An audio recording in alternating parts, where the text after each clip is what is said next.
One of the most important things that students need to understand is faculty policy regarding what is he even excused talking about? and unexcused I mean, the shot's absences okay, is it's just imperative.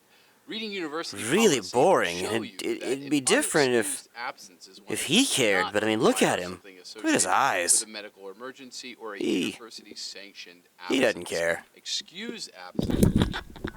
Welcome, Drop-Ins to Dr. Awesome. I am Dr. Awesome, and we're going to talk a little bit about shooting creative B-roll.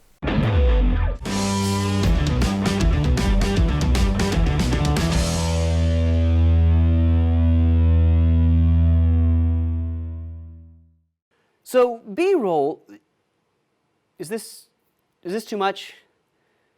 This feels like too much. Hang on.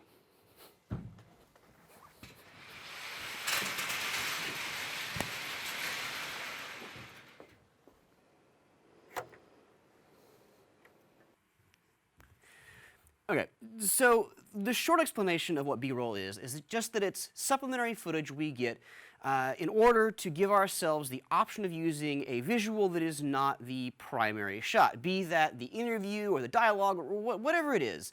Along with creating visual diversity, B-roll also allows us to cover up any potentially hinky edits. Now, I have 4 tips to getting more cinematic or at least more dynamic B-roll. But I'm not really going to go into things like focusing your camera or practicing your movements. I just kind of feel like those things go without saying. Cool? All right, so first tip, include motion in every shot. If there's no movement, it might as well be a picture and not a video. Now, this motion can be something moving through the shot, the camera itself moving, or both, but movement makes footage feel more alive. And while we're on this topic, don't be afraid to embrace higher frame rates when shooting B-roll so that you can utilize slow motion. Now, I'm not saying you have to go crazy, it doesn't have to be a lot, a little bit goes a long way, but if you use it, you can get stuff like this.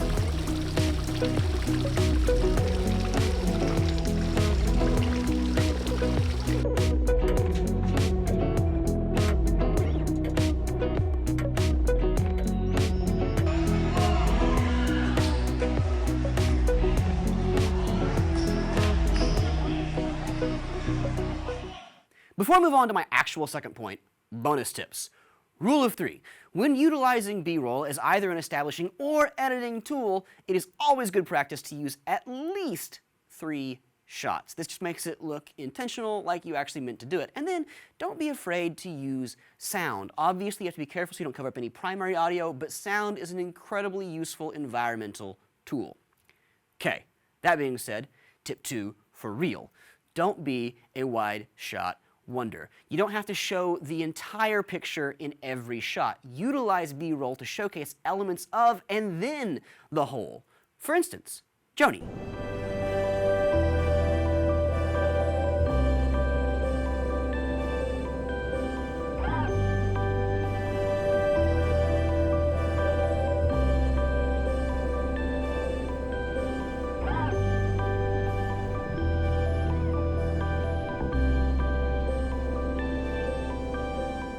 We're on a roll here. Tip 3. Don't be afraid to let your B-roll help tell the story. Obviously, B-roll should always be thematically relevant to whatever's happening, but when utilized appropriately, it can be an incredibly helpful storytelling tool for whatever or whoever's story you're telling. When working with people, embrace the 5-shot method. That method is a close-up of hands to show the work being done, a close-up of the face to show who's doing the work, and over the shoulder to sort of tie those two things together, a wide or establishing shot to show where it's happening, and then a creative shot.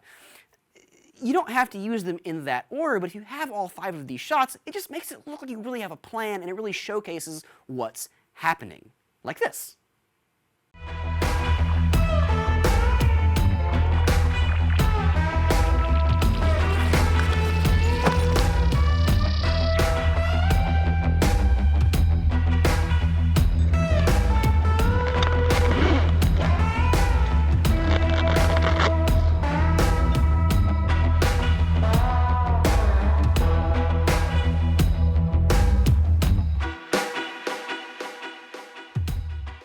Now, if under that footage you heard him saying, "Hi, my name is Mark, I'm a filmmaker from Longwood University," your gut reaction would be like, "Well, yeah, you are, Mark. Look at you in that camera doing your thing."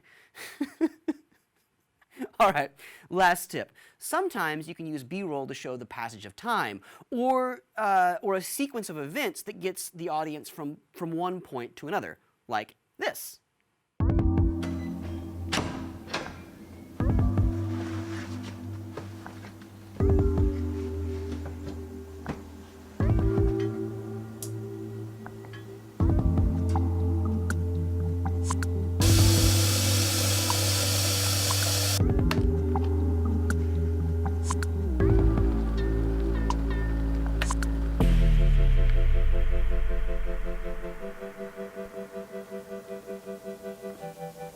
So today is one of those weird days where there's a lot I miss that beard.